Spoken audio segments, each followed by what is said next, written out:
Гэта ініцыятыва, якую павінна заўважыць уся Беларусь.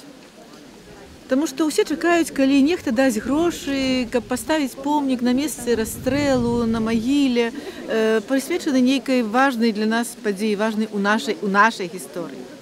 Вось гэты помнік, ідэя, рэалізацыя, гэта ўсё зрабіў адзін мясцовы чалавек.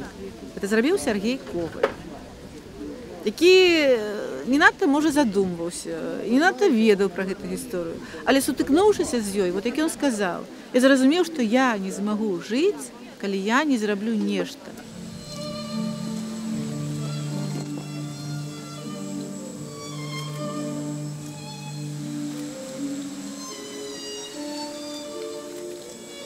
Мой родственник мой, двоюродный дедушка, он в этом лагере был одним из руководителей, организатором победы.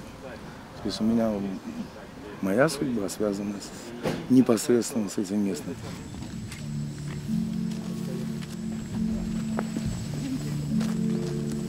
We always do our best at the American Embassy, not just in Belarus, but at most embassies around the world, to contribute to ceremonies like this that focus on remembering events related to the Holocaust, but also, as many of the speakers said here today, trying to have a sense of optimism and hope for the future, that these kinds of horrible tragedies will never again happen.